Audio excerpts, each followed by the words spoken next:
వక్రతుండ మహాకాయ సూర్యకోటి సమప్రభ నిర్విఘ్నం కురు మే దేవ సర్వకార్యేషు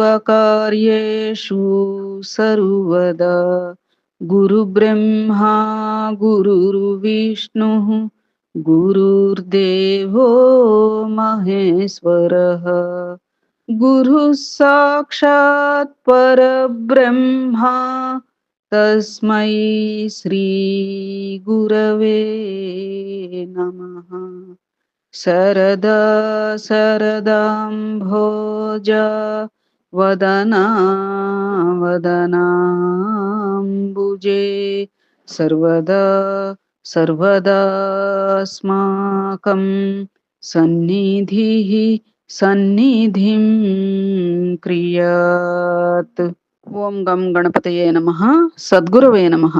శ్రీ మహాసరస్వత్యై నమః. మనం దత్తపురాణం చతుర్థ భాగం పరంగా నిన్న పరశురాముని యొక్క వృత్తాంతం, తర్వాత కార్తవీర్యార్జునుని అవతార పరిసమాప్తితో పాటు పరశురామ వృత్తాంతం కూడా చెప్పుకున్నాము. అయితే దీపకుడు వేదధర్ముల వారిని ఆ సందర్భంలో దత్తాత్రేయుడు రేణుకామాతకు నమస్కారం చేశారు అంటే ఆవిడ అంత విశేషం ఏమిటి ఆవిడలో, అసలు ఈ రేణుకామాత ఎవరు అని చెప్పి ఒక ప్రశ్న. అంతేకాక కాన్యకుబ్జంలో ఉండే పరశురాముడికి సహ్యాద్రిలో అమలకీ గ్రామం ఎందుకు ఆశ్రమం అయ్యింది అని చెప్పి ఇట్లా సందేహాలు అడుగుతారు. అప్పుడు వేదధర్ముల వారు చెప్పనారంభిస్తారన్నమాట. ఇదే అంశాన్ని పూర్వకాలంలో శ్రీశైల శిఖరం మీద మహర్షులు అడిగితే సాక్షాత్తు కుమారస్వామి వారికి వివరించారు. అదంతా కూడా నీకు చెప్తాను అంటూ ప్రారంభించారు. రేణుకా వృత్తాంతం. కృతయుగారంభంలో సృష్టికర్త అయిన పితామహుడు అనేక ఉపాయాలతో ఈ జగత్తు సృష్టి చేశాడు. దేవ దైత్య మనుష్య పశు పక్షి వృక్షాది జాతుల్ని, వర్ణాశ్రమ ధర్మాలను సమస్తము వేద నిర్దిష్టమైన మార్గంలో సృజించాడు. ముల్లోకాలు హాయిగా ఉన్నాయి. అందరూ జ్ఞాన విజ్ఞాన పారంగులై తపోనిష్ఠులై కామ క్రోధ రాగ ద్వేషరహితులై శాంతి సౌఖ్యాలతో ప్రసన్నంగా కాలం గడుపుతున్నారు. బ్రహ్మదేవుడు గమనించాడు. ఇలాగైతే సృష్టి వృద్ధి చెందినట్లే అనుకున్నాడు. ఆలోచించాడు. తమోగుణం, మోహం, మహామోహం, తామిశ్రం, అంధతామిశ్రం అనే పంచపర్వాలతో అవిద్యను సృష్టించి ప్రాణికోటిని సమ్మోహపరచడానికి లోకం మీదకు వదిలిపెట్టాడు. అతడు సృష్టించిన అవిద్య ముందుగా అతడినే ఆవరించింది. దాని మహిమతో వేదాలు మర్చిపోయాడు. ఎంత గింజుకున్నా ఒక్క మంత్రము గుర్తురావడం లేదు. కలవరపడినాడు, భయపడినాడు. వెంటనే బయలుదేరి హంసవాహనం అధిరోహించి సహ్యపర్వతం చేరుకున్నాడు. ఒక ప్రశాంత రమణీయ స్థలంలో, అమలకీ వనంలో అంటే ఉసిరిక వనంలో కూర్చుని నిష్ఠాగరిష్ఠుడై రేణుకామాతను ధ్యానించినాడు. ఆ తల్లి కరుణామయి. క్షణకాలంలో దర్శనం అనుగ్రహించింది. చతుర్ముఖుడు ప్రణమిల్లి నిలిచి బహువిధాల స్తుతించాడు. మెల్లగా తన అవస్థను విన్నవించాడు. జనని, త్రిలోకవందిత, గాయత్రి, వేదమాత, కటాక్షించు అమ్మా. వేదాలను మరిచిపోయాను. ఒక్క మంత్రము గుర్తుకు రావడం లేదు. నీవు పరమేశ్వరివి. జగద్గురుత్వం నీది. సర్వదేవతామయివి. నీ అక్షర రూపాన్ని నా బుద్ధిలో తిరిగి ప్రకాశింపచేయమ్మా. చిత్రానన, వెళ్ళి దత్తాత్రేయుణ్ణి అభ్యర్థించు. అతడు వర్ణమాత్ర సహితంగా సకల విద్యలు నేర్చినవాడు అని రేణుకాదేవి బ్రహ్మకు చెప్పి వెంటనే దత్తాత్రేయుడిని పిలిచింది. జ్ఞానవేతృ పురస్కృత, సర్వదేవ నమస్కృత. ఈ బ్రహ్మదేవుడు ఏమిటో అంటున్నాడు, కొంచెం కనుక్కో నాయనా అని చెప్పింది. అప్పుడు దత్తదేవుడు బ్రహ్మను సమీపించినాడు. చతుర్ముఖ, సర్వ జ్ఞానవేత్త, ఏమిటి అడుగుతున్నావో చెప్పు, నాకు తెలిసింది తప్పక చెబుతాను. మునిశ్రేష్ఠ, వేదాలను, వేదాంగాలను, ఉపనిషత్తులను సర్వము నేను మర్చిపోయాను. దయచేసి వర్ణమాత్ర స్వరాత్మాంకంగా వాటిని నాకు బోధించు. విరించి కకారాది సకల వర్ణాలలోనూ ఏకైకమై పరిఢవిల్లే అనంత నాదాత్మకత ఒక్కటే. అది ఎవరిలో ప్రకాశిస్తుందో ఆ దేవిని సవర్ణ అంటారు. ఆ సవర్ణ ఈ రేణుకాదేవియే తప్ప మరొకరెవ్వరూ కాదు. సవర్ణ, వేదమాత, సావిత్రి, బ్రహ్మరూపిణి అన్నీ ఆ జగద్ధాత్రి రేణుకాదేవియే. రెండవ శక్తి లేదు. ఏకమాత్ర, ఏకవీర, ఓంకారైకస్వర అన్నీ ఆమెయే. అష్టపర్యాయక వాచక అని కూడా ఆమెను అంటారు. హ్లాదిని, విమల, ఉత్కర్షిణి, జ్ఞానయోగ, ఈత్య, ఈశాన, ప్రెహ్వి, అనుగ్రహ అని అష్టపర్యాయ వాచకాలు. ఒక్కటే అయినా అనేక రూపాలు ధరిస్తుంది కనుక ఏకవీర అన్నారు. ఆమెయే వేదమాత, గాయత్రి బ్రహ్మరూపిణి. మునిశ్రేష్ఠ, సాధు వేదమాత అన్నా, గాయత్రి అన్నా, బ్రహ్మరూపిణి అన్నా ఒక్కరే అని చాలా చక్కని విషయం స్పష్టపరిచావు. దత్తాత్రేయ చతుర్ముఖులు ఇలా సంభాషించుకుంటూ ఉండగానే దత్తదేవుడి అంకపీఠ నివాసిని అయిన శ్రీదేవి ముఖం నుంచి చతుర్వేదాలు వెలువడి రేణుకాదేవి శరీరంలో ప్రవేశించాయి. దీనితో సంతృప్తి చెందిన చతుర్ముఖుడు రేణుకాదేవియే వేదమాత అని గుర్తించి భక్తి ప్రపత్తులతో నమస్కరించినాడు. తల్లి, ఛందస్వరూపిణివి నీవు, ఓంకార స్వరూపిణివి నీవు, అనంతరూపిణివి నీవు. తెలిసిగాని తెలియకగాని నిన్ను నిందించే వాళ్ళు సకల పుణ్యఫలాలను కోల్పోతారు అని స్తుతించి మరి ఒకసారి నమస్కరించి దత్తాత్రేయునికి ప్రణమిల్లి పురాతన వేద స్మృతిని తిరిగి పొంది సత్యలోకానికి వెళ్ళిపోయాడు. ఆ జగదంబికయే రేణు మహారాజు చేసిన తపస్సుకు సంతుష్టయై వారి ఇంట కన్యగా జన్మించి శివస్వరూపుడైన జమదగ్నిని పరిణయమాడింది, సేవలు చేసింది. ఆ దంపతులు కొంతకాలానికి లౌకిక దేహాలను విడిచిపెట్టి శివాని రూపాలతో కైలాసం తిరిగి చేరుకున్నారు. దీపక, ఈ కథ నీకింతకు ముందే చెప్పాను కదా, అంచేత నీ మరో ప్రశ్నకి సమాధానం చెబుతున్నాను, తిలకించు అని వేదధర్ముడు కొనసాగించినాడు. కృష్ణామలకం కథ. ఒకానొక సందర్భంలో ఏకవీరాదేవి ఆజ్ఞ మేరకు చతుర్ముఖుడు విష్ణు సందర్శన కాంక్షతో క్షీర సముద్రానికి బయలుదేరాడు. కానీ అక్కడ విష్ణుమూర్తి కనిపించలేదు. ఎంత వెతికినా ఎంతసేపు ఉన్నా శేషసాయి దర్శనమే కాలేదు. ఏమిటి ఈ వింత చెప్పమా అని భయ సందేహ పరాభవాది భావాలతో ఉక్కిరిబిక్కిరి అవుతూ ఉండగా అక్కడ ఒక అమలకీ తరువు ఉసిరిక చెట్టు కనిపించింది. అది విద్యుత్కాంతులు విరజిమ్ముతున్న కృష్ణామలకీ తరువు. దానిని తీసుకొని వచ్చాడు విరించి. ఆ తరు రూపంలో స్వయంగా విష్ణుమూర్తి వచ్చినట్లే అనిపించి రేణుకాదేవి పరశురామునితో, నాయనా, మరొక్కసారి ఈ కృష్ణామలకీ రూప విష్ణుమూర్తిలోనికి ప్రవేశించు, శివస్వరూపుడైన నీ తండ్రిని స్తుతించు. ఈ కృష్ణామలకం త్రిభువనేశ్వరుడు సాక్షాత్ విష్ణువు, నీ తండ్రి సదాశివుడు కనుక తరువు అవుతుంది. నువ్వు దత్తాత్రేయుడు కలిసి ఈ కృష్ణామలకి తరువుని ఇక్కడ సహ్యాద్రి మీద ఉన్న ఈ శుభప్రదమైన దత్తాశ్రమంలోనూ దండకలోనూ స్థాపించండి. నాకు సంతోషం కలిగించండి. నీవు కూడా దీని నీడలో విశ్రాంతి తీసుకో. ఈ తరువును దర్శించిన వారు గాని స్పృశించిన వారు గాని సద్గతులు పొందుతారు అన్నది. అప్పుడు పరశురాముడు ఆ తరువులో ప్రవేశించి తన ఉనికితో దానికి త్రిదేవత్వాన్ని కలిగించినాడు. అటుపైని బ్రహ్మదేవుడు రేణుకాదేవి వద్ద సెలవు తీసుకుని తన సత్యలోకం చేరుకున్నాడు. రేణుక అంతర్ధానం చెందింది. దత్తాత్రేయుడు ఆ తల్లికి నమస్కరించి ఆ తరువు క్రింద ధ్యాన నిష్టకు ఉపక్రమించాడు. తలపెట్టిన యజ్ఞం పూర్తి అయ్యే వరకు భార్గవరాముడు సహితం ఆ తరువు చెంతనే విశ్రాంతి తీసుకున్నాడు. తదుపరి అంశం పింగళనాగ వృత్తాంతం. ప్రణీతా నది ఒడ్డున కృష్ణామలకి తరుఛాయలో ధ్యానం చేసుకుంటున్న దత్తాత్రేయుని దగ్గరకు ఒకనాడు పింగళనాగుడు అనే ముని దర్శనార్థం వచ్చాడు. సభక్తిగా నమస్కరించి దత్తదేవుడి అనుమతితో చేరువలో కూర్చున్నాడు. స్వామి, నాకు తెలియక అడుగుతున్నాను. నా అజ్ఞానాన్ని క్షమించి నా సందేహం తొలగించండి. నాకు తెలిసి 4 ఆశ్రమాలే ఉన్నాయి. వాటికి వాటి నియమ నిబంధనలు ఉన్నాయి. వీటిలో తమరు ఏ ఆశ్రమానికి చెందిన వారుగానూ కనిపించడం లేదు.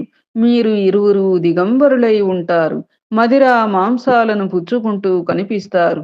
దిగంబరి, ఈ అందగత్తెను ఎప్పుడూ అంకపీఠం దింపవు. ఏమిటి స్వామి ఇదంతా? దీన్ని ఏ ఆశ్రమం అంటారు? ఈ ఆశ్రమ దీక్షను మీకు ఇచ్చిన ఆ గురు మహానుభావుడెవ్వరు? ఎంతో కాలంగా మిమ్మల్ని అడగాలని ఇప్పటికి కుదిరింది. కాసింత విశ్రాంతిగా ఏకాంతంగా దొరికారు. అందుకని అడిగేశాను. నొప్పిస్తే క్షమించండి. చెప్పకూడందైతే చెప్పవద్దు. తెలుసుకోవాలని మాత్రం చాలా కుతూహలంగా ఉంది. మునిశ్రేష్ఠ, అడగవలసిందే అడిగావు. ఇందులో నన్ను నొప్పించింది ఏమీ లేదు. నువ్వన్నట్లు ఇంతవరకు లోకంలో ఉన్నవి 4 ఆశ్రమాలు. కానీ నాది ఆ పైది 5వ ఆశ్రమం. ఈ చరాచర జగత్తునంతటినీ ఆత్మాభిన్నమని అవికల్పంగా చూడగలిగిన వాడు, కామక్రోధాదులనైన అరిషడ్వర్గాన్ని జయించి సర్వభూతకోటి పట్ల సమచిత్తంతో వైరాగ్యంతో ఉండగలిగిన వాడు మాత్రమే ఈ 5వ ఆశ్రమానికి అర్హుడు. నేను చెప్పిన ఈ తత్వం నువ్వన్న 4 ఆశ్రమాలలోనూ ఎక్కడైనా ఉన్నట్లా లేనట్లా బహుశా నీకు తెలియదు, చెప్పలేవు.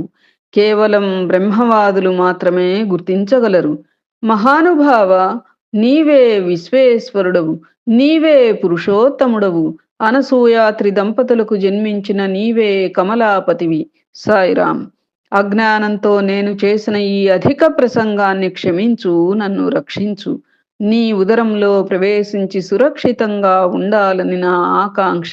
హే శ్రీరామ, నారాయణ, వాసుదేవ, గోవింద, వైకుంఠ, ముకుంద, కృష్ణ, శ్రీకేశవ, అనంత, నృసింహ, విష్ణు, సంసార సర్పద్రష్టుణ్ణి నన్ను కాపాడు అని పింగళనాగుడు సాగిలపడి మ్రొక్కాడు.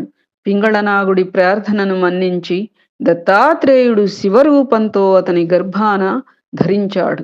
తదుపరి అంశం ఆమలకి వృత్తాంతం. శివరూపధారి అయి కృష్ణామలకం క్రింద కూర్చున్న దత్తాత్రేయుడిని గాని, త్రిమూర్తి స్వరూపమైన ఆ కృష్ణామలకిని గాని దర్శించిన వారు సద్గతులు పొందుతారు అనడంలో సందేహం లేదు. నరనారీజనం ప్రణీతా నదిలోని పద్మతీర్థాన స్నానం చేసి దానధర్మాలు నిర్వహించి ఒడ్డున ఉన్న ఈ కృష్ణామలకిని దర్శించి స్పర్శించి ప్రదక్షిణం చేస్తే ఏకకాలంలో హరిహర విరించులకు ప్రదక్షిణం చేసిన పుణ్యఫలం పొంది మహాయోగులకు సైతం అందని పరమపదం చేరుకుంటారు. కృతయుగారంభంలో క్షీరసాగర మథనం జరుగుతున్నప్పుడు ఫలపుష్ప భరితమై పీయూషామలక వృక్షం ఆవిర్భవించింది. దానిని అప్పుడు దేవతలు విష్ణుమూర్తికి బహూకరించారు. సముద్రుడేమో కౌస్తుభాది రత్నాలను, దివ్యాభరణాలను లక్ష్మీదేవిని స్వయంగా సమర్పించి విష్ణుమూర్తిని సత్కరించాడు.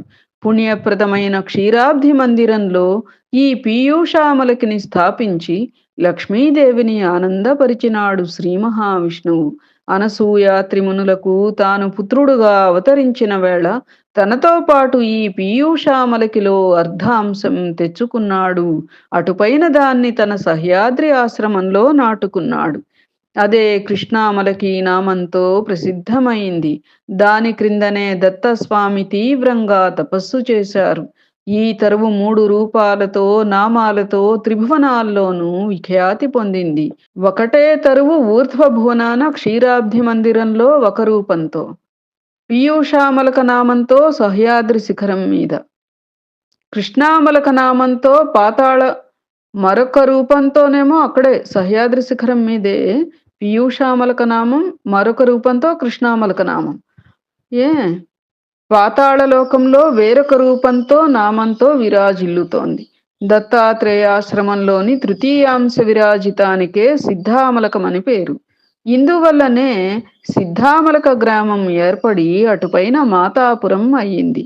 దీనిని సందర్శించిన నరనారీజనం పరమపదం చేరుకుంటారు. తదుపరి చాంఘ్రిక గాథ. పూర్వం కృతయుగంలో పురందర అనే పట్టణంలో చాంఘ్రికుడు అనే విప్రుడు ఉండేవాడు. అతని భార్య పేరు భామ. అన్యోన్య దాంపత్యం ఇద్దరిది. చాంఘ్రికునికి ఇంద్ర పదవిని అధిష్ఠించాలని కోరిక. తపస్సు చేయాలని నిశ్చయించుకున్నాడు. అనువైన ప్రదేశం ఎక్కడా అని ఆ దంపతులు అన్వేషణకు బయలుదేరి భూగోళం అంతా సంచరించి పర్వతాలు, అరణ్యాలు, నదీ తీరాలు, సరోవరాలు గాలించారు. ఎక్కడా వారికి అనువైన ప్రదేశమే కనిపించలేదు. దిగులుగా కూర్చున్నారు. అప్పుడు అతడి పితృదేవతలు దుర్ధర్షులు అదృశ్య రూపాలలో ఆకాశాన నిలబడి, నాయనా, వృధాగా కాలయాపన చేసుకుంటున్నావు, మూఢుడవై తీర్థాలు తిరుగుతున్నావు. వెంటనే బయలుదేరి మాతృతీర్థం చేరుకో, అక్కడ పితృరుణ ముక్తి పొందు. ఆ తీర్థంలో రేణుకా సమక్షంలో భక్తి శ్రద్ధలతో పితృదేవతలకు పిండ ప్రదానం చేస్తే అది కర్తకు పితృదేవతలకు కూడా సద్గతులు కలిగిస్తుంది. అంచేత మిగతా తీర్థాలన్నీ నిరర్థకాలు. వాటి సంగతి మర్చిపో, వెంటనే మాతృతీర్థం చేరుకో అని సలహా ఇచ్చారు. అందుమీదట చాంఘ్రికుడు వెంటనే బయలుదేరాడు. సహ్యాద్రి మీద దత్తాత్రేయాశ్రమం చేరుకుని ఏరు తటాకంలో స్నానం చేసి మాతృతీర్థంలో పితృదేవతలకు తర్పణాలు విడిచిపెట్టి చెంతనే గట్టు మీద ఉన్న కృష్ణామలకం క్రింద పిండ ప్రదాన శ్రాద్ధ విధులు నిర్వహించాడు. ఆ క్షణంలోనే అతని పితృదేవతలు ముక్తులై అక్షయ పుణ్యలోకాలకు వెళ్ళిపోయారు. తదుపరి అంశం పద్మతీర్థ మహిమ. దీపక, పనిలో పనిగా ప్రణీతా నదిలోని పద్మతీర్థ ప్రభావం కూడా చెప్తాను, ఆలకించు అని వేదధర్ముడు తన ప్రవచనాన్ని ఇలా కొనసాగించాడు. పూర్వకాలంలో ఉషా సూర్య దంపతులకు ఒక ఆడపిల్ల పుట్టింది. భానుమతి అని పేరు పెట్టుకున్నారు. సర్వ శుభలక్షణ లక్షిత. రోజుకొక ఏడాదిగా త్వరగా ఎదిగింది. అందానికి, చురుకుదనానికి, చలాకీ ఆటపాటలకు పెట్టింది పేరయింది. పరిపూర్ణ కన్యకామణి అయింది. ఆ విశ్వమోహినిని చూచి భాస్కరుడే దురదృష్టవశాత్తు మోహితుడయ్యాడు. సాయిరాం. కోరిక తీర్చమంటూ వెంటపడినాడు. అజ్ఞానావృతుడైన తండ్రి నుండి తప్పించుకుని ఆ భానుమతి పాపభీతయై మృగీ రూపం ధరించి ఘోరారణ్యంలోకి పారిపోయింది. మోహాంధుడైన సూర్యుడు ఆ రూప ద్రవిణ సంపన్నను వెతుక్కుంటూ ముల్లోకాలు సంచరించాడు. ఎట్టకేలకు అరణ్యంలో మృగీ రూపంలో దాక్కున్న భానుమతిని పట్టుకున్నాడు. బలాత్కారం చెయ్యబోయే లోపుగా ఇంద్రాది దేవతలు, కశ్యపాది ఋషులు ప్రత్యక్షమై వారించారు. కాని కన్న కూతురుని కామించిన పాపచింతనకు, బలాత్కార ప్రయత్నానికి శిక్షగా కుష్ఠురోగం సంక్రమించింది. అది దినదిన ప్రవర్ధమానమై సూర్యుణ్ణి దారుణంగా పీడించసాగింది. అవయవాలు తిమ్మిరిలెక్కి వికలేంద్రియుడయ్యాడు. తండ్రి పరిస్థితి చూచి భానుమతి దిగులు పడింది. మృగీ రూపం విడిచిపెట్టింది. తండ్రికి నమస్కరించి ఆశీస్సులు తీసుకుని బ్రహ్మాది దేవతలను సందర్శించి తండ్రి కుష్ఠురోగం నయమయ్యే దారి చెప్పమని అభ్యర్థించింది. స్మరణతో, సందర్శనతో అందరికీ ఆరోగ్యం పంచిపెట్టే భాస్కరుడు మండల మధ్య భాగంలో విష్ణుమూర్తిని, సకల దేవతలను ధరించే సూర్యభగవానుడు, సురసిద్ధ ఋషిగణ పూజితుడు, మళ్ళీ సర్వావయవ సంపూర్ణుడై అందరినీ ఆరోగ్యవంతుల్ని చేసేది ఎప్పుడు, దేనికైనా, దీనికి ఏదైనా ప్రాయశ్చిత్తం చెప్పండి అని బ్రతిమలాడుకుంది. అమ్మాయి, మీ నాన్నకు కుష్ఠురోగం ఎందుకు వచ్చిందో తెలుసు కదా. నిన్ను కామించిన మహాపాపానికి అది ఫలం. బ్రహ్మహత్య కన్నా, గురుభార్యాభిగమనం కన్నా ఘోరమైన పాతకమిది. సాయిరాం. దీనిని తొలగించగల శక్తి కేవలం ఒక్క పద్మతీర్థానికి మాత్రమే ఉంది. అమలకీవనంలో దత్తాత్రేయ ఆశ్రమం ఉంది. దాని చెంత ప్రవహిస్తున్నదియే ప్రణీతా నది. ఆశ్రమ తీర్థమే పద్మతీర్థం. మీ తండ్రిని అక్కడకు వెళ్ళమను. అందులో స్నానం చేసి ఏకవీరాదేవిని అర్చించమను. ఆవిడ సకల దేవతాధీశ్వరి, జగన్మాత. భక్తితో ఆరాధిస్తే కరుణిస్తుంది. భుక్తి ముక్తి ఫలాలు ప్రసాదిస్తుంది. వెంటనే బయలుదేరమను. రోగం మరీ ముదిరి కదలలేని దశ వస్తే కష్టం. దేవతలు చెప్పిన ఉపాయాన్ని భానుమతి తండ్రికి వినిపించింది. అతను వెంటనే బయలుదేరి పడుతూ లేస్తూ పాకుతూ డేకుతూ దత్తాశ్రమం చేరుకున్నాడు. నిత్యం పద్మతీర్థంలో స్నానం చేస్తూ దత్తదేవుణ్ణి ధ్యానిస్తూ చిరకాలం తపస్సు చేశాడు. రేణుకాదేవిని బహువిధాలుగా మంత్రాలతో శ్లోకాలతో స్తుతించాడు. ఆ తల్లి కరుణించింది. తేజోరాశి, నీ స్తుతులకు ప్రసన్నురాలినైనాను. నీ శరీరం ఆరోగ్యంతో రెట్టింపు అవుతుంది. నీవే అందరికీ వరాలు ఇచ్చేవాడివి. నీకు ఇవ్వాళ్ళ నేను వరమిస్తున్నాను. ఇహ ఆలసింపకు, స్వస్థానం చేరుకో. ఈ పద్మతీర్థంలో స్నానం చేసి పితృదేవతలకు తర్పణాలు విడిచిపెట్టిన వారంతా త్రివిధ రుణాల నుండి విముక్తులై దివ్యగతులు పొందుతారు. ఆయురారోగ్య భోగ భాగ్యాలతో ఇహలోకంలో సుఖించి పరలోకంలో ఇంద్రభోగాలు అనుభవిస్తారు అని రేణుకాదేవి అంతర్ధానం చెందింది. భాస్కరుడు ఆ క్షణంలోనే కుష్ఠురోగం నుండి విముక్తుడయ్యాడు. తన సూర్యలోకం చేరుకున్నాడు. దీపక, తెలిసింది కదా పద్మతీర్థ మహిమ ఎంతటిదో. నువ్వు ఇంకా ఏం వినాలనుకుంటున్నావో అడుగు చెబుతాను అంటూ వేదధర్ముడు కమండలూదకంతో కాసింత గొంతు తడుపుకున్నాడు. గురుదేవా, సర్వధర్మజ్ఞ, సర్వ సందేహ భేదక, ఈ దత్తదేవుడి చరిత్ర మీరు చెబుతూ ఉంటే, నేను వింటూ ఉంటే ఎంతకీ తనివి తీరడం లేదు. కన్నమ్మకే వాపు, తిన్నమ్మకే తీపు అన్నట్లు ఇంకా ఇంకా వినాలనిపిస్తోంది. నిజమే, రసజ్ఞుడు ఎవడు సంతృప్తి చెందకుండా ఉంటాడు? ఆధ్యాత్మిక దుఃఖాలన్నింటినీ నశింపచేసే కథలు ఇవి. అలనాడు ఎప్పుడో దేవతలు సేవించారని చెబుతున్న అమృతం ఈ దత్త కథామృతం ముందు అతి తుచ్చం. దీనికి సాటి రానే రాదు. దయచేసి అదే అమృతగోళాన్ని మరింతగా అందించండి. రేణుకాదేవి స్వరూపం గురించి ప్రసక్తివశాత్తు చెప్పారు, కానీ క్లుప్తంగా చెప్పారు. దానిని ఇంకా విస్తారంగా వినాలని నా తహతహ. కరుణానిధి, అనుగ్రహించండి.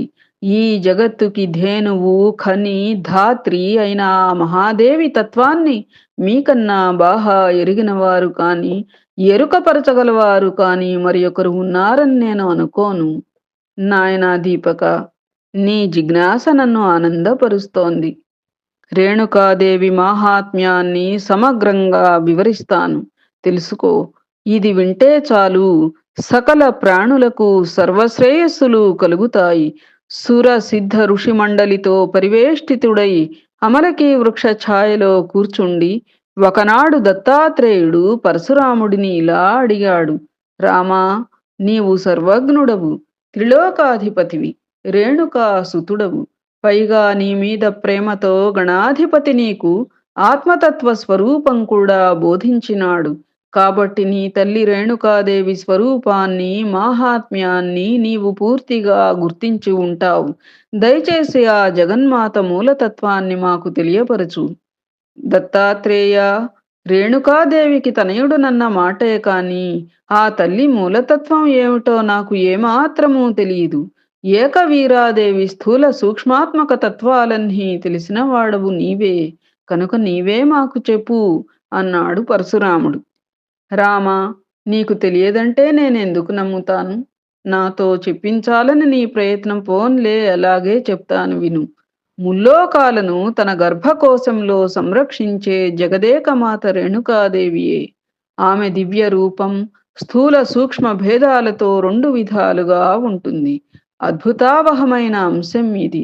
అరణ్యాలు, నదులు, సముద్రాలు, పర్వతాలు, ప్రాణికోటి, ఈ భూగోళం ఇదంతా తల్లికి స్థూల రూపం. స్వర్గాలు, సర్వతీర్థాలు, దేవతలు, మహర్షులు, సప్త పాతాళ లోకాలు, శేషకూర్మాదులు, ఈ దృశ్యమాన జగత్రయమంతా ఆ తల్లి స్థూల రూపమే. పరబ్రహ్మమే ఆమె సూక్ష్మ రూపం అని దత్తాత్రేయుడు చెబుతూ ఉంటే విని పరశురాముడు ధ్యాన నిమగ్నుడయ్యినాడు. అక్కడే అలాగే అమలకీ తరువు చెంత ఏకవీరాదేవిని ఉపాసిస్తూ ఉండిపోయినాడు. దీపక, ఒకప్పుడు కైలాస దర్శనానికి వెళ్ళిన మహర్షులు కుమారస్వామిని ఇదే వృత్తాంతం అడిగారు. ఆ షణ్ముఖుడు చెప్పిన రేణుకా మాహాత్మ్యం నీకు తెలియపరుస్తాను, శ్రద్ధగా వినుము. రేణుకాదేవి మహిమ. మహర్షులారా, రేణుకాదేవి అంటే త్రిజగన్మాత. అందుకనే ఆ తల్లి నివసించిన స్థలాన్ని మాతృతీర్థం లేదా మాత్రాలయం అంటారు. ఒకప్పుడు దత్తాత్రేయుడు తాను ఆచార్యుడై నిలిచి ఆ పవిత్ర స్థలంలో పరశురాముని చేత ఒక మహాయజ్ఞం చేయించాడు. అది రేణుకా యజ్ఞం. దానికి ప్రజాపతియే ప్రధాన ఋత్విక్కుగా బ్రహ్మస్థానం అలంకరించాడు. తక్కిన మహర్షులందరూ వేద మంత్రాలు పఠిస్తూ మిగిలిన భూమికలు నిర్వహించారు. ఆ యజ్ఞంలో నారదాది దేవర్షులు, సిద్ధచారణ గంధర్వాది దేవజాతుల వారు శుభప్రదమైన రేణుకా చరిత్రను భక్తి ప్రపత్తులతో గానం చేశారు. దేవతలు దుందుభులు మ్రోగించినారు, అప్సరసలు నృత్యాలు చేశారు. యజ్ఞ పరిసమాప్తిలో క్షీర సముద్రం నుండి పాలు, దధి నుండి పెరుగు, ఘృతాబ్ధి నుండి నెయ్యి, ఇలా సప్త సముద్రాల నుండి సప్త ద్రవాలను తెచ్చి కృష్ణామలకి నుండి మధు శర్కరలు గ్రహించి గంగాది పుణ్యనదుల నుండి పవిత్రోదకాలు తెచ్చి వీటన్నింటితో దత్తాత్రేయుడు స్వయంగా ఏకవీరాదేవికి అభిషేకం చేశాడు. సాష్టాంగపడి లేచి చతుర్వేద మంత్రాలతో స్తుతించినాడు. పద్మాసనం వేసి కూర్చుని మెల్లగా ధ్యానంలోకి జారుకున్నాడు. దేవతలు అందరూ చూస్తూనే ఉన్నారు. దత్తాత్రేయుడు హఠాత్తుగా అంతర్ధానం చెందాడు. అందరూ ఆశ్చర్యచకితులయ్యారు. రేణుకాదేవిని ధ్యానిస్తూ మన కళ్ళ ఎదుటే కళ్ళు మూసుకుని కూర్చున్న దత్తాత్రేయుడు ఏమయ్యాడంటే ఏమయ్యాడు, ఎటు వెళ్ళాడు అంటే ఎటు వెళ్ళాడు అని అందరూ ఒకరినొకరు ప్రశ్నించుకున్నారే తప్ప ఎవరికి సమాధానం దొరకలేదు. దత్తదేవుడికి రేణుకా ధ్యానం తప్ప మరి ఒకటి లేదు. ఆయన గారి శయనాసనయాన కథాదులన్నీ రేణుకామయమే ఎరుగుదుంగదా. కాబట్టి రేణుకాదేవిలో లీనమయ్యుంటాడు అని దేవతలు భావించినారు. ఋషులు మరొకలా అనుకున్నారు. రేణుకా హృదయము మనకి తెలియదు, దత్త హృదయము మనం ఎరగం. ఇద్దరూ దివ్య తేజోమయులే. దేవి తన దివ్య తేజస్సుతో దత్తదేవుణ్ణి ఆచ్ఛాదించిందేమో, లేదా దత్తస్వామి వేడుకగా పాతాళానికెళ్ళాడేమో. స్వామివి అన్నీ చిత్ర విచిత్ర లీలలు కదా అనుకున్నారు. ఇక్కడే అదృశ్య రూపంతో గూఢంగా ఉండి ఉంటాడు. మన స్వామివి ఇలాంటి కుతూహలాలు ఉన్నవే కదా అనుకున్నారు సిద్ధులు. కాసేపట్లో కూసేపట్లో ప్రత్యక్షమవుతాడు చూడండి. ఆ నగ్న సుందరితో మధువును సేవిస్తూ ప్రత్యక్షమవుతాడని విద్యాధరులు అభిప్రాయపడినారు. ఈ అజ్ఞానమనే వలను మన అందరి మీదకు వదిలి తమాషాగా ఇక్కడే తనను తానే ఆజ్ఞాపించుకుని మనల్ని గమనిస్తూ ఉండి ఉంటాడు అని నిశ్చయించుకున్నారు చారణులు. వీరందరి సంభాషణలు విని సంబరపడిన దత్తాత్రేయుడు కొంచెం సేపటికి స్వయంగా ప్రత్యక్షమయ్యాడు. సురగంధర్వ సిద్ధ సాధ్య దేవర్షి గణమంతా స్వామిని దర్శించి హమ్మయ్య అని గుండెల నిండుగా గాలి పీల్చుకున్నారు. స్వామికి ప్రణమిల్లి కౌగలించుకుని తమ తమ లోపలి అలజడిని తీర్చుకున్నారు. ఇలా తేరుకున్నాక అందరూ కలిసి ఏకగ్రీవంగా స్వామిని ప్రశ్నించినారు. దత్తవిభు, నీవు ఎక్కడకు వెళ్ళి వచ్చావు? దేవతలకి, మంత్రద్రష్టలకి, ఋషులకి కనిపించని చోటికి వెళ్ళి వచ్చావు. దివ్యద్రష్టలకు సైతం అందని ఆ చోటు ఏది, ఎక్కడ? ఇలాంటి తపస్సు గాని, ధ్యానం గాని, తత్వం గాని మరి ఎక్కడా ఏనాడు కన్నది కాదు, విన్నది కాదు. మొదలు తుది నీవే కనుక నీవే తెలియచెప్పాలి అని. దేవతలారా, మహర్షులారా, పరశురాముని యజ్ఞ విధిలో మునిగి ఉండగా సంధ్యావందన కాలం గడిచిపోతున్న సంగతి గుర్తించాను. కాలాతీతం కాకుండా సంధ్యావందనం చేసి వద్దామని వెళ్ళాను. సంధ్యాదేవికి వందనం చేయడం కన్నా మహాయజ్ఞం లేదని మీకు తెలుసు కదా. స్వామి, మాకు తెలిసిన సంధ్యావందనం వేరు. దానికి ఇలా అదృశ్యమై ఎక్కడో పోనవసరం లేదు. నీవు నమస్కరించిన సంధ్యాదేవి ఎవరు? నివాస స్థలం ఏమిటి? వెళ్ళి వచ్చిన వాడివి నీకు తెలియదా? ఆ సంధ్యావందనానికి కాలమేమిటి? కర్త ఎవరు? తీర్థమెక్కడా? ఇవన్నీ మాకు కటాక్షించు. ఆర్యులారా, యోగీశ్వరుల హృదయాలలో సర్వదా నివసించే యోగిని రేణుకాదేవియే సంధ్యాదేవి. ఆమెకే నేను వందనం ఆచరించి వచ్చాను. ధ్యాన నిర్మలము, అమృతానందపూర్ణము అయిన మనస్సులో సర్వతీర్థమై రేణుకాదేవికి వందనమాచరించి వచ్చాను. యోగ మార్గరతులు, నిరంతరం ఆ మహామాయనే ధ్యానిస్తుంటారు. రేణుకయే సంధ్యాదేవి సందేహం లేదు. ఆవిడయే ఏకవీర. మీకు నాకు అందరికీ వందనీయ ఆ జగన్మాతయే. ఆమెకే వందనం ఆచరించి వచ్చాను. శ్రీమాత్రే నమః. దత్తగురూత్తమ, సంధ్యావందన కాలము అదేదో దాటిపోవడం అన్నారు. ఆ వివరాలు కూడా కరుణించి చెప్పండి. మాన్యులారా, ఆసన ప్రాసన శయన యానాది సమయాలలో ఎప్పుడైనా ఎక్కడైనా గాని అందరికీ సర్వదా వందనీయురాలు ఈ సంధ్యాదేవి. దీనికి ప్రత్యేకంగా ఒక సమయం అంటూ ఉండదు. సర్వకాల సర్వావస్థల్లోనూ వందనీయ. మహానుభావులు ఇలా వందనం ఆచరిస్తూనే ఉంటారు. స్వామి, వింతగా ఉంది. మహానుభావులు నిరంతరం ఆమెనే ధ్యానిస్తూనే ఉంటారని అంటున్నావు, అదెలా సాధ్యం? ప్రాణులన్నాక కర్మఫలానుభవం ఉంటుంది గదా! దారుణ కర్మలకి బాధలను అనుభవిస్తారు గదా! ఎంతటి మహానుభావులైతే మాత్రం ఆ సమయాలలో కూడా సంధ్యావందన విధి సాగించగలరా?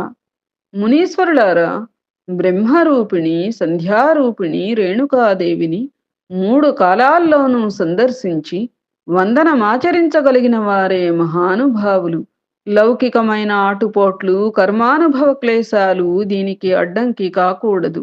అలా సాగించే సంధ్యావందనం వల్లనే వీరు వందితులు కాగలుగుతారు. 3 కాలాలు అంటే చైత్రం, ఆషాఢం, కార్తీకం. ఈ 3 కాలాల్లోనూ ఏ ఒక్క నెలలో రేణుకాదేవిని ఉపాసించినా ఇహపరాల్లో భుక్తిముక్తులకు లోటు ఉండదు. 3 కాలాలలో ఉపాసిస్తే ఇహ చెప్పేదేమిటి? ఇహంలో ఇంద్రభోగాలు అనుభవించి పరమపదం చేరుకుంటారు. అటువంటి సర్వకాలానువర్తిని పరబ్రహ్మ స్వరూపిణి సంధ్యాదేవి అయిన రేణుకామాతకే నేను వందనం ఆచరించి వచ్చాను. గృహాలలో ఉండేవారు పవిత్రులై కాలత్రయ స్వరూపిణి సంధ్యారూపిణి అయిన ఈ రేణుకాదేవిని భక్తితో నిత్యము ఉపాసిస్తే ఆమె దర్శనం, ఆమె అనుగ్రహం వెంటనే పొందుతారు. ఇహంలో భోగాలను అనుభవించి పరంలో సద్గతి పొందుతారు. ఇలా రేణుకాదేవియే సంధ్యాదేవి అని చెప్పి దత్తాత్రేయుడు మళ్ళీ అంతర్ధానం చెందాడు. ఇది విన్న ఆ దేవజాతుల వారు, ఋషులు, మునులు సంబరపడి సకల తీర్థోదకాలతోనూ వరాహ రూపి అయిన విష్ణుమూర్తికి అభిషేకం చేసి అత్యంత భక్తి ప్రపత్తులతో యోగమాత రేణుకాదేవిని అర్చించి విష్ణు స్వరూపం అయిన అమలకీతరువుకి ప్రదక్షిణ నమస్కారం చేసి అంతర్ధానం చెందిన దత్తాత్రేయ స్వామికి మనస్సుల్లోనే వందనాలర్పించి దత్తస్వామి మహిమలను, రేణుకా మహిమలను తలుచుకుంటూ కొనియాడుతూ ఎవరి స్థానాలకు వారు బయలుదేరారు. దీపక, అలనాడు కైలాసం మీద మహర్షులకు స్కందుడు స్వయంగా చెప్పిన రేణుకా మహిమ ఇది విన్నావు గదా, మరిక నీ కోరిక ఏమి అన్నాడు వేదధర్ముడు. గురుదేవా, దత్తాత్రేయుడి ప్రభావమే నాకు ఇంకా వినాలని, తెలుసుకోవాలని ఉంది. కార్తవీర్యార్జునుడిని అంతటి మహావీరుణ్ణి చేసిన దత్తదేవుడి దయను ఎంతని కొనియాడగలం? అటువంటి పుత్రుణ్ణి పొందడానికి కృతవీర్య దంపతులు ఏ పుణ్యాలు చేశారో, ఏ వ్రతాలు ఆచరించారో, సాధన సంపత్తి లేకుండా ఫలాలు దక్కవు గదా! ఆ వివరాలు చెప్పండి అని అభ్యర్థించడమే తడవుగా వేదధర్ముడు ఆరంభించాడు. దీపక, వెనుకటికి పాండవ మధ్యముడైన అర్జునుడు అడిగితే శ్రీకృష్ణుడు ఈ వృత్తాంతం అంతా అతనికి వివరించి చెప్పాడు. అదే నేను నీకిప్పుడు యథాతథంగా చెబుతాను. ధర్మజ కృష్ణ సంవాదంగా నడుస్తుంది, వినుము. తదుపరి రేపు కొనసాగించుకుందామా అమ్మ? ఏతత్ ఫలం సర్వం సద్గురుచరణ అరవింద అర్పణమస్తు. సద్గురవే నమః. శ్రీమాత్రే నమః. శ్రీ సీతారామ లక్ష్మణ భరత శత్రుఘ్న సహిత హనుమతే నమః.